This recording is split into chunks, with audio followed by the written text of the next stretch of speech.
Our public information request with Frisco ISD was met on Monday. We could only watch the before and after of an April 2nd alleged stabbing at a school track meet that led to the death of one student and the arrest of another. The district didn't give it to us, but allowed us to watch it. The video is available for limited viewing only, citing student privacy and school security. There is no audio. Try to picture this. We're on the 4th floor. We walk into a room and there's a TV with a shot showing half of Kirkendall Stadium. It's a wide shot from the opposite side. And everything that happens in one very small fraction of the screen in the upper left-hand corner.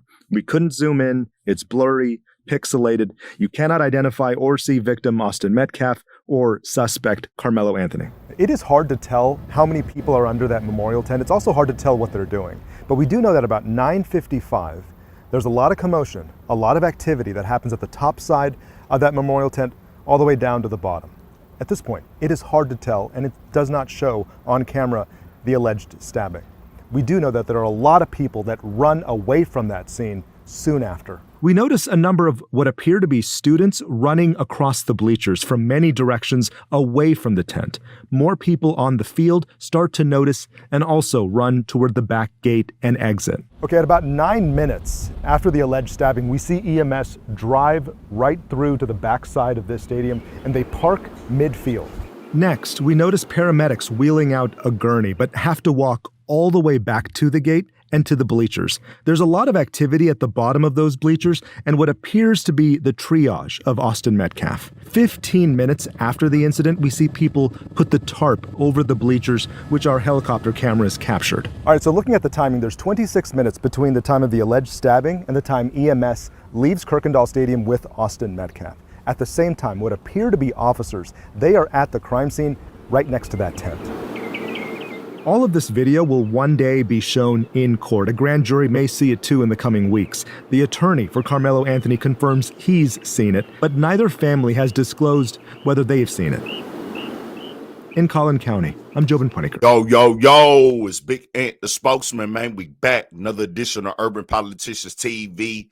UPTV. Make sure you stay on your pivot at all times, man. Had to come tap in, and first and foremost, I do want to take the time to once again send condolences to the entire family of Austin Metcalf, his parents, his brother, all their loved ones, anybody close to him, classmates who going through it with this loss that happened on April 2nd. Most definitely, this is something that we don't want to see happen to no young adults, no teenagers, or anybody. Don't want to make this a normal thing or anything of the sort, and them still going through it with this process. Most definitely, condolences. God bless his soul, and may he rest in peace. And I had a link in the description where you can watch that clip in the beginning in full on WFA, and I'm gonna get into some parts of this write-up in just a second as we are going into the process of the grand jury watching this evidence. This has been the video that has been submitted as evidence, as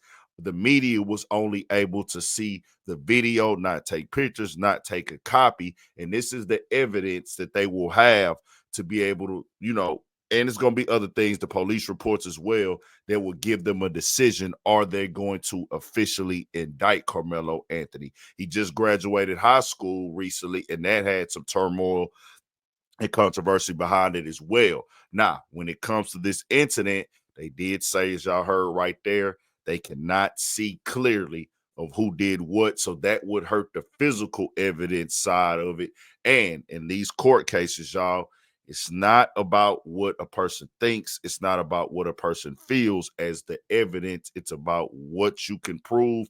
And in Texas, the self-defense laws, the stand your ground laws, the way that they work, there's other cases that have happened already in the state of Texas where those will be a precedent of law. We just had one recently with Case and Allison with a stabbing in school as well. And these things will be referenced if this were to go to trial in a murder case. And the write-up says this: district did not provide a copy of the video, but allowed reporters to view it, citing student privacy and school security. WFA was not allowed to take pictures or video of the footage.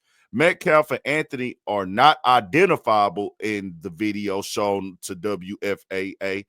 At around 9:55 a.m., a sudden movement is observed at the tent, but the alleged act itself is not visible. There are a lot of moving but heavily pixeled figures at the top of the bleachers, just above the tent and at the bottom of the tent.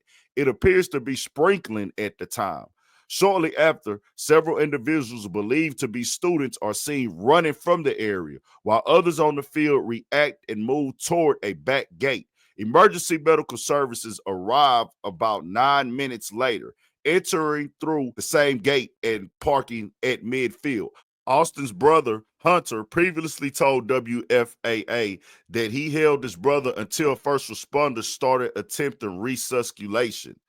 Paramedics are seen wheeling a gurney to the area at the bottom of the bleachers where apparent triage efforts for Metcalf take place. About 15 minutes after the incident, a tarp is raised over the bleachers, an image later captured by helicopter news cameras.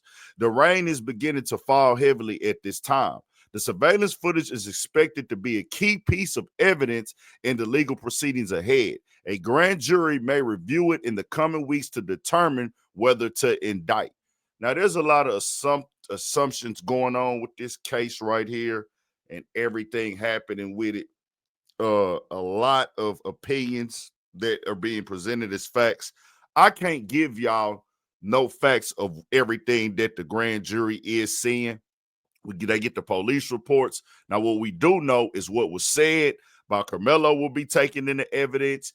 He's claiming self-defense. From under the team's tent because he didn't go to their school. The witness telling police Anthony grabbed his bag, opened it, and reached inside and proceeded to tell Austin, "Touch me and see what happens." Investigators writing that Metcalf grabbed Anthony to tell him to move and that Anthony pulled out a black knife and stabbed Austin once in the chest and then ran away. When officers arrived, the knife was found, and police say Anthony admitted to what happened, but said this to police: "He put his hands on me. I was protecting myself." He touched him. He's claiming, hey, I was approached, and from the report saying he went over there and did touch him, we would have to see what is all the way confirmed. But people have to also understand, you have to keep your hands to yourself for future references, bro. No matter what, just keep your hands to yourself to avoid all of this type of stuff right here, man. In the state of Texas, for murder, there has to be an intent to kill with the mind that, hey, I want to kill. That's how they convict you on murder in Texas. I want this person dead. That's murder or premeditating the murder. Hey, I want this person to die. In this case, he was stabbed one time. Other cases, people were stabbed multiple times, and the person still did not get a murder charge. They got a lesser charge for these type of things. So I don't know how this is going to go right here. We'll have to see what all witnesses they would bring if it did go to trial. But from where I sit, bro, it is not being a clear-cut thing in Collin County. They supposedly trying to get it moved out of Collin County, I guess because they feel like the area being regional and bias and everything like that. What would have to happen here, y'all, is they would have to prove in a courtroom that he intended to kill Austin Metcalf, that he wanted him dead. And I don't know how you prove that. And even with the video, you can't see who touched who. I am shocked that we haven't seen no cell phone footage, though. I haven't seen any other footage. This is probably one of those camera views that is set up to record the field already, but to see no camera footage, but then you kind of get a little bit of an answer. People probably didn't want to pull their phones out because it was raining and drizzling out there. So that could be a reason why we didn't see a lot of camera footage, because people are not naturally thinking to pull their phones out in the rain. But y'all tell me what y'all think, man. I'm going to keep y'all updated on everything. We got more coming, more videos, all that. 1,000 for shit show. Stay on your pivot.